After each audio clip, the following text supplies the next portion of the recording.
अस्सलामुअलैकुम viewers, welcome to my channel. कैसे हैं आप सब? आई होप आप सब ठीक होंगे। आज मैं आपके साथ शेयर करने जा रही हूँ बहुत ही मज़ेदार सी रेसिपी। आज मैं बना रही हूँ अपनी किचन में भिंडी मसाला, वो भी एक नए अंदाज में।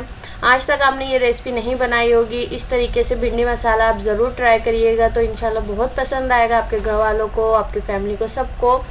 ये भिंडी मसाला मिनटों में बनकर तैयार हो जाता है। वैसे जो हम लोग आमतौर पर भिंडी बनाते हैं, ये इससे बिल्कुल हटकर बनती है।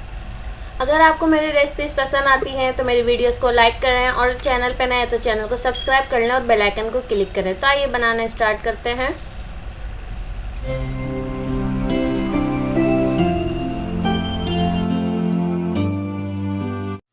बिस्मिल्लाहिर्रहमानिर्रहीम। तो यहाँ देखिए मेरे पास हाफ़ केजी भिंडी है, जिसको मैंने जो है 2 टुकड़ों में कट कर लिया है। तो यहाँ देखें इस तरीके से आपको कटिंग करनी है इसकी, ये इस तरीके से होनी चाहिए। और मैंने बिल्कुल इसको ड्राई कर लिया है। और यहाँ मेरे पास 2 टमाटर प्यूरी है और 3 जो है मैंने मीडियम साइज़ की प्याज ली है। 1 टीस्पून ज़ीरा है, हाफ़ टी स्पून अजवाइन, हाफ़ टी स्पून हल्दी पाउडर है, 1 teaspoon red chilli powder, 1 teaspoon coriander powder और half teaspoon garam masala powder. तो आइए बनाना स्टार्ट करते हैं। सबसे पहले मैं एक पैन में ऐड करूँगी हाफ़ कप ऑयल। ऑयल अभी हमें थोड़ा सा ऐड करना है, क्योंकि हमें सिर्फ प्याज और भिंडी को फ्राई करेंगे। तो ये मैं यहाँ ऐड कर रही हूँ। आप एक लार्ज साइज़ के अनियन भी यूज़ कर सकते हैं, भिंडी में अनियन बहुत ज़्यादा अच्छी लगती है। तो यहाँ देखें मैं इसको अच्छे से बस जो है इसका कलर चेंज हो जाए, थोड़ा सा ये जो है सॉफ्ट सी हो जाए, तो हम इसमें भिंडी ऐड कर देंगे। फिर हम दोनों को साथ जो है फ्राई करेंगे। तो यहाँ देखें इसको अच्छे से मिक्स करना है आपको। तो तकरीबन 1 मिनट हो चुका है प्याज को फ्राई होते हुए, और मैं यहाँ इसमें ऐड कर रही हूँ भिंडी। इसको सही से आपको मिक्स करना है अच्छे से, और ये जो है प्याज जो है इसी में ही फ्राई होगी भिंडी के साथ ही। और भिंडी में देखें बिल्कुल भी लसपन नहीं है, बिल्कुल भी जो है ये इसमें लेस नहीं है, ये देख लें आप। अगर आप इस तरीके से फ्राई करेंगे तो आपकी भिंडी में कभी भी लेस नहीं होगी। तो यहाँ ये फ्राई हो चुकी है, प्याज बिल्कुल जो है ब्राउन हो चुकी है। अब हम इसको निकाल लेंगे।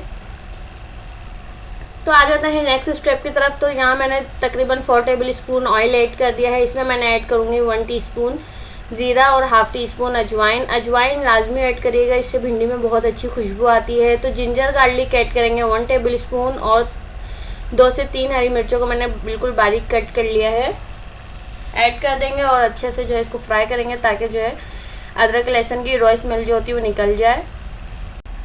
तो यहाँ देखें ये अच्छे से फ्राई हो चुका है, अदरक लहसुन इसकी स्मेल भी निकल चुकी है और बहुत अच्छी खुशबू आ रही है। अब मैं इसमें ऐड कर दूँगी मसाले, सूखे मसाले, और मीडियम टू लो फ्लेम है, क्योंकि सूखे मसाले जब भी ऐड करते हैं आपकी फ्लेम लो होनी चाहिए। सारे मसाले आपको मेंशन किए हुए हैं, आप जो है इसमें से देख लीजिएगा। और यहाँ देखें मैंने इसको ऐड कर दिया। 30 सेकंड के लिए हम मसालों को ऐसे ही फ्राई करेंगे बिल्कुल लो फ्लेम पे। अब मैं इसमें ऐड करूँगी टमाटो प्यूरी। 2 टमाटो को मैंने मिक्सी में ब्लेंड कर लिया सिंपली। अब मैं इसमें ऐड कर दूँगी और इसको अच्छे से मसाले को भूनना है, ताकि जितने भी कच्चा पानी मसालों का सारा निकल जाए और अच्छी सी खुशबू आ जाए मसालों की जो हमने इसमें ऐड किए हैं। सॉल्ट ऐड कर देंगे 1 टीस्पून, या हस्बे ज़रूरत ऐड कर लीजिएगा आप अपने।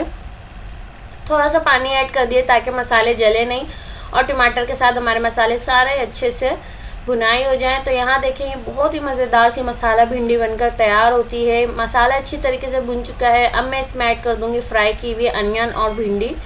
इसको अच्छे से मिक्स करेंगे ताकि मसाले में कोट हो जाए भिंडी हमारी जितनी भी है।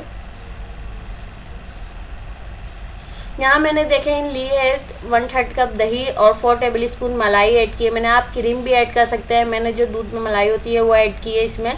इससे इसका फ्लेवर बहुत अच्छा आएगा। और मीडियम टू लो फ्लेम पे मैं जो है अब इसमें ऐड कर दी है मैंने दही को मैंने अच्छे से फेंट लिया था मलाई के साथ।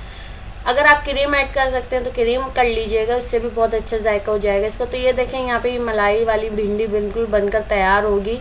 तो यहाँ देखें मैं इसको अच्छे से मिक्स कर लूँगी और इसको कवर करके रख देंगे हम। तकरीबन 10 मिनट के लिए रखेंगे, क्योंकि हमने जब भिंडी को फ्राई किया ये आधी कुक उसी वक्त ही हो चुकी थी। तो यहाँ देखें 10 मिनट पकने के बाद इसमें मैं ऐड करने लगी हूँ नींबू का रस। लेमन जूस ऐड कर देंगे, तकरीबन हाफ़ लेमन का जूस मैंने इसमें ऐड कर दिया है। तकरीबन होगा हाफ़ टेबल स्पून इसमें। तो यहाँ देखें बिल्कुल अच्छे से भिंडी हमारी गल चुकी है और टेंडर हो चुकी है, मसाला भी बहुत अच्छे से हो चुका है। अब इसको कर लेंगे डिश आउट। आप इसको चपाती रोटी के साथ और पराठों के साथ इंजॉय करिएगा, तो इंशाल्लाह बहुत ज़्यादा पसंद आएगी। बहुत ही मज़ेदार सी मसालेदार भिंडी बनकर तैयार हुई है, बिल्कुल मुलायम सी भिंडी है ये। तो यहाँ देखें जी तैयार है, कैसी लग रही है, ज़बरदस्त सी मज़ेदार। तो आई होप व्यूवर्स आज की रेसिपी आपको पसंद आई होगी। पसंद आई हो तो लाइक और शेयर कर दीजिएगा, और चैनल पे नए हैं तो चैनल को सब्सक्राइब कर लें। बेल आइकन को क्लिक करने से आपको मेरी न्यू आने वाली रेसिपीज़ की नोटिफिकेशन सबसे पहले मिलेगी। तब तक के लिए अपना बहुत सारा ख्याल रखिएगा और मुझे अपने दुआओं में याद रखिएगा। फिर मिलेंगे इंशाल्लाह एक नई रेसिपी के साथ। तब तक के लिए अल्लाह हाफिज़।